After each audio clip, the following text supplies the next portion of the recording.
বা ভালো মানুষ ভালো জীবনযাপন করছে, মৃত্যু কষ্টে আছে, এইগুলো ক্রিয়মানে চলে যায়। সেই ক্রিয়মানটা আবার প্রারব্ধের মধ্যে বা সঞ্চিতের মধ্যে জমা হয়। এবং এই চেতনার বোধোদয় করতে গেলে চাই সঠিক গুরুর সন্ধান, সঠিক পথ, যার মাধ্যমে সে ক্রিয়াযোগ বলুন বা তন্ত্রই বলুন, তন্ত্রে সগুণ ব্রহ্মের উপাসনা করা হয়। এবং তারপরে নির্গুণ ব্রহ্মে যখন গভীর ধ্যানে যায় মানুষ, যখন সমাধি অবস্থায় বা নির্বিকল্প অবস্থায় যায়, তখন সেটা নির্গুণ অবস্থায় তার জ্ঞানটা বা বোধোদয় বা চেতনা জাগে।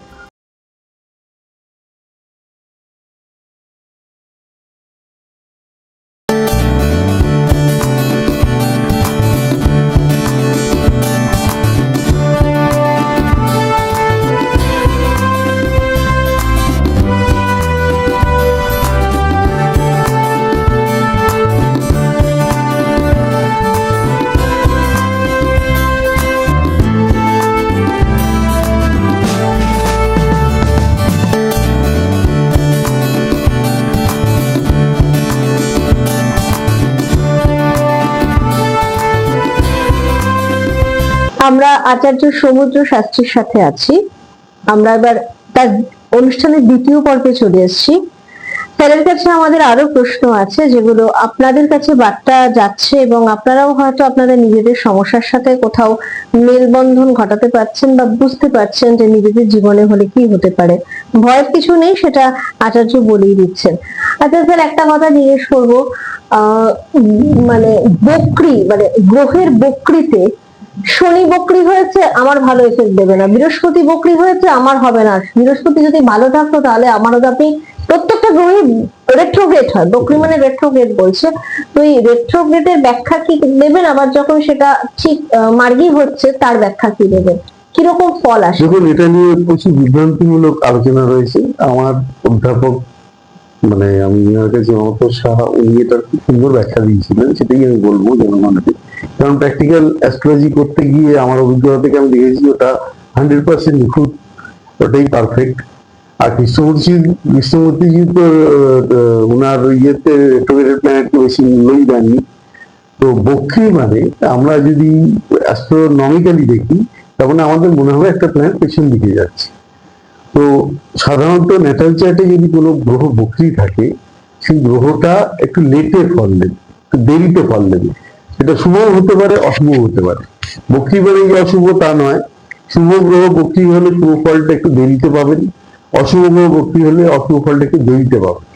এবং যখন ট্রানজিটে গ্রহগুলো বক্রী হচ্ছে, ধরুন কারুর জন্মকালীন বৃহস্পতি ডাইরেক্ট আছে, ট্রানজিটে বক্রী হয়েছে, তাহলে ঘাবড়াবার কিছু নেই। কিন্তু জন্মকালীন যদি বক্রী হয় এবং অশুভ ভাবে ফল দেয়, সেটা গোচরেও যদি বক্রী হয়, তখন কিন্তু এই বক্রগতির যে নেগেটিভ ফলটা জন্মকালীন রয়েছে সেটা ওই সময় ফুটে উঠবে। তার মানে ট্রানজিটের বক্রীটা কিন্তু তখনই এফেক্টিভ হবে যখন জন্মকালীন এই গ্রহটা বক্রী আছে।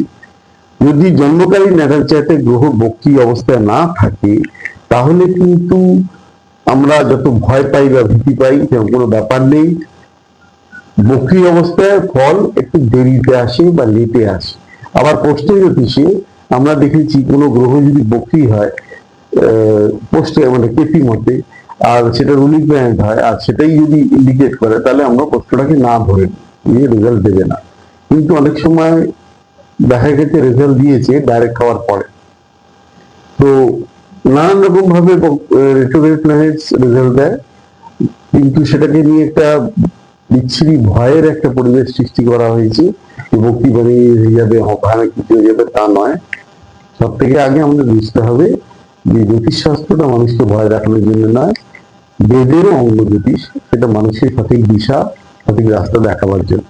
আরেকটা প্রশ্ন হচ্ছে শনির সাড়ে সাথে নিয়েও আমরা অনেকের ভেতরে দেখেছি একটা ভীত স্বপন, মানে সন্ত্রস্ত হয়ে যায় যে কি না আমার মেয়ের সাথে চলছে, বাবার সাথে চলছে।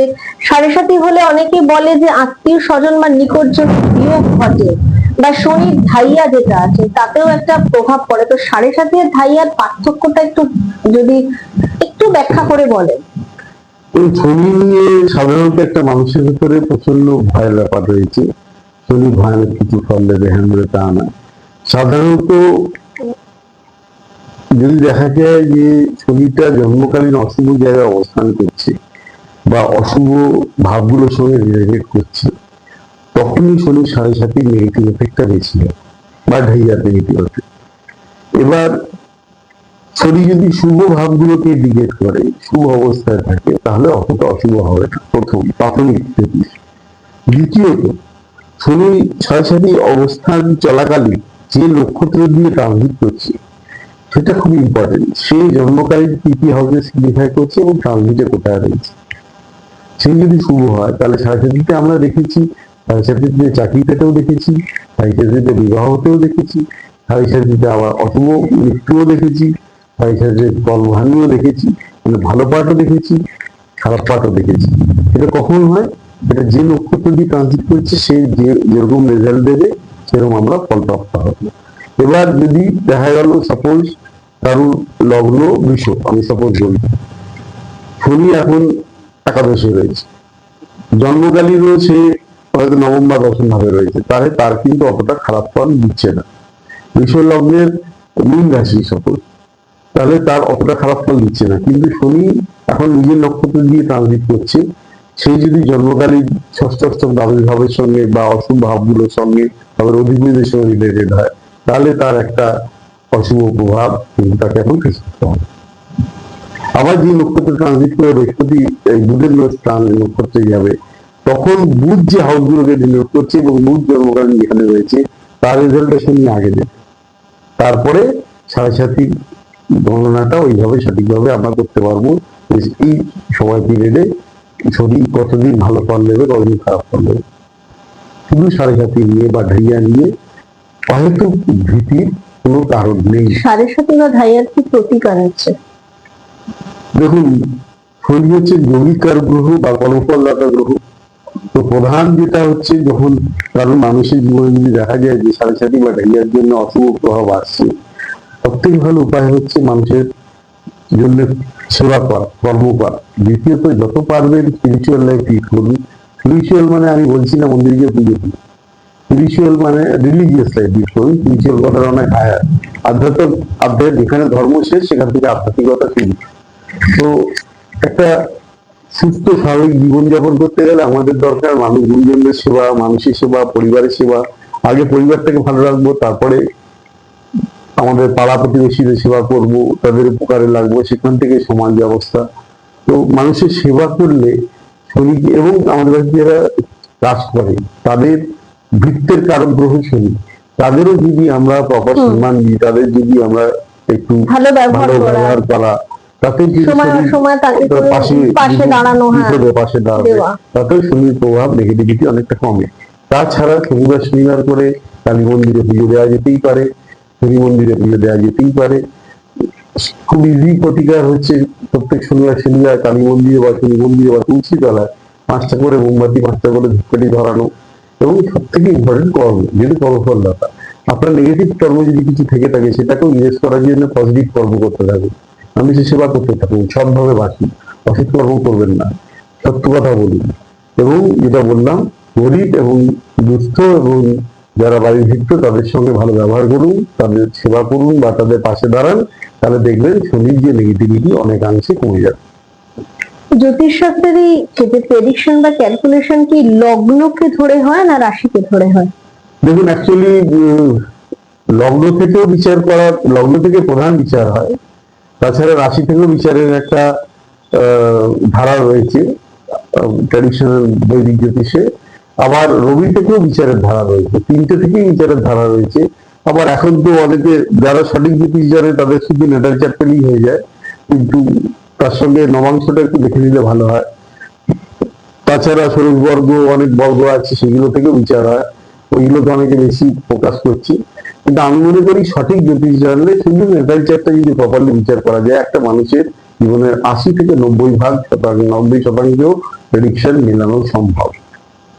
আচ্ছা স্যার, পুনর্জন্ম সম্পর্কে আপনি কি বলবেন? যে এই জন্মে তো মানুষ নর্মাল তার দিন কাটিয়ে নিয়ে জীবনের শেষ অধ্যায়ে গিয়ে চলে যায়। দেখুন, পুনর্জন্ম তো পরে আমাদের সব থেকে আশ্চর্য লাগে, এই যে রাত্রিরে ঘুমিয়ে সকালে ঘুম থেকে উঠছি, এটা তো এরকম অনেকেই রাত্রিরে ঘুমিয়ে সকালে ঘুম চোখ খোলে না, তাই না? কিন্তু আমরা তো বিশ্বাস করতে পারি না, আমাদের মনের ভেতরে আমরা জানি মৃত্যু আছে, কিন্তু আমরা ভাবি যে আমার কিছু হবে না, আর যার যাই হোক। কনফিডেন্স আমার কিছু হবে না, কিন্তু মানুষ তো অবিনশ্বর নয়। জন্ম যেরকম হয়েছে মৃত্যু হবেই। আমাদের সনাতন ধর্ম বলছে, আমাদের প্র্যাকটিক্যাল সনাতন ধর্ম নিয়ে আমি আলোচনা করছি, কারণ আমি সনাতন ধর্মেরই অন্তর্গত।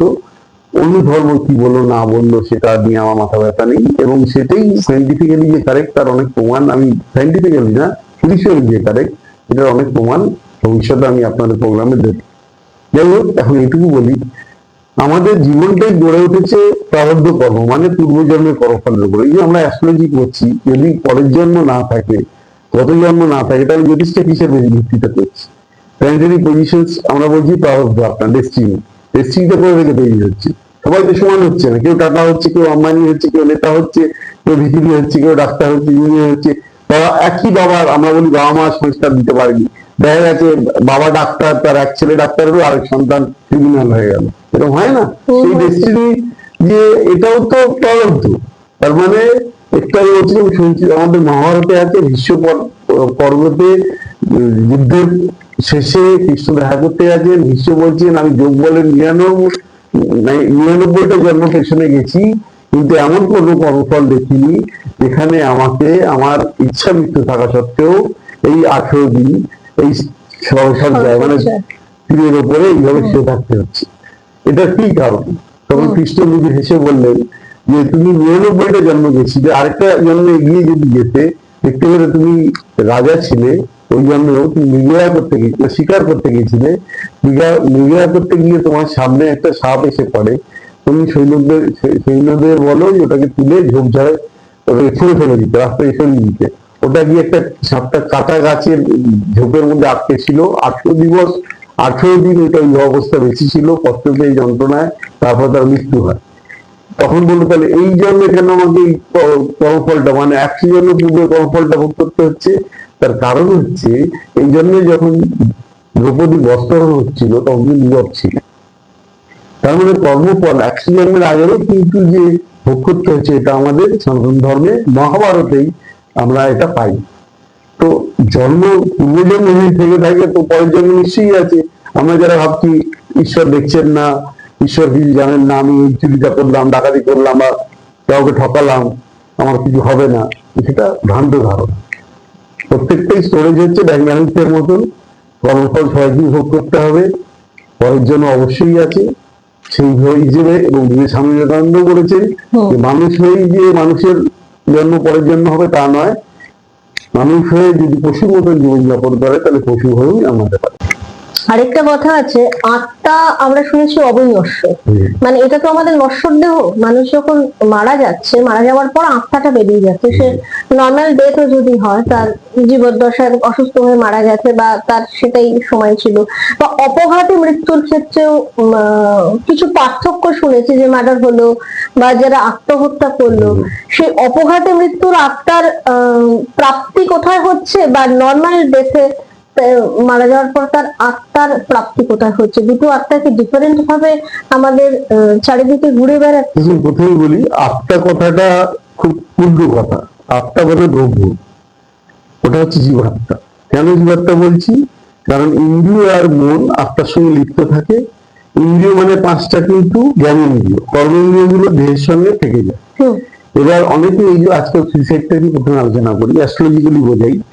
চন্দ্র কেতু নক্ষত্রে বা চন্দ্রের সঙ্গে চন্দ্রের কেন্দ্রে যদি কেতু অবস্থান করে, চন্দ্র শনি দ্বারা পীড়িত থাকে, বা চন্দ্রের কেন্দ্রে যদি রাহু থাকে, তাদের দশায় সাধারণত এই ধরনের ইনসিডেন্ট ঘটে ট্র্যাডিশনাল মতে। আর কৃষ্ণমূর্তিজি বলছেন 8 ক্লাসেস অফ লর্ড, যদি 3, 5, 8, 12 এই ভাইব্রেশনদের সঙ্গে বাধকের দশা অগ্রদশে চলে, 8 ক্লাসেস অফ লর্ড দেয়, তাহলে এরা সুইসাইড করে। এবার ঘটনা হচ্ছে অনেকের ধারণা যে আমি এই দেহটা ছাড়লেই, মরে গেলেই আমি মুক্ত পেয়ে গেলাম। তা নয়, কিন্তু কর্মফল তোমার ক্ষয় হয়নি, তোমার ন্যাচারাল ডেথ হচ্ছে না। তো তুমি এই কষ্ট থেকে লাভটা বরং আরো বেশি যন্ত্রণা, কারণ সে মুক্ত হয় না। তার আত্মা এমন একটা স্টেজে থাকে, এমন একটা অবস্থায় থাকে, এখানে সে বাড়ির আশেপাশে থাকে বা বাড়ির মধ্যেই আবদ্ধ থাকে, যতক্ষণ না পেটশিলায় তার ক্রিয়া করা হচ্ছে, অথবা তার বিশেষ কোনো বিশিষ্ট সাধক তার মন্ত্র শক্তি দিয়ে বা ক্রিয়া শক্তি দিয়ে তাকে মুক্ত করছে। তার আত্মা অতৃপ্ত আত্মা, বিদেহী আত্মা বলা হয়। বিদেহী আত্মা সে আরো যন্ত্রণা কষ্ট ভোগ করে, কারণ সে কমিউনিকেটও করতে পারছে না। সে চেষ্টা করে তখন কমিউনিকেট করার, এবং তার যন্ত্রণা আরো বিভৎস, আরো প্যাথেটিক তার অবস্থা। সাধকরা যারা উচ্চ স্তরে গেছেন, তারা এরকম বিভিন্ন সময় তাদের সঙ্গে এরকম বিদেহী আত্মাদের সম্পর্ক হয় সাধনা করার সময়। তারা প্রার্থনা করেন তাদের মুক্ত করে দেওয়ার জন্য। সেখান থেকেই আমার অভিজ্ঞতা আমি আপনাদের সঙ্গে শেয়ার করলাম। এটা বাস্তব প্র্যাকটিক্যাল অভিজ্ঞতা আমার। তাদের আরো খুব প্যাথেটিক কষ্ট থাকে। তো ওই জন্য যারা ভাবছেন যে এই জীবনটা চলে গেলে আমি মুক্ত হয়ে যাবো, তা নয়। লড়াই করুন, সংঘর্ষ করুন। জীবন আমাদের প্রত্যেক দিনই যুদ্ধ, প্রত্যেক দিনই লড়াই করতে হবে। বাকি আজকে খারাপ এসেছি বলে কালকেটা ভালো হবে না, এই ধারণাটা রাখবেন না। একটা খারাপ যখন এসেছি, তার মানে রাত যখন হয়েছে সূর্য উদয়ও হবে, জীবনে আলোও ফুটবে। ডিপ্রেশনে যাবেন না।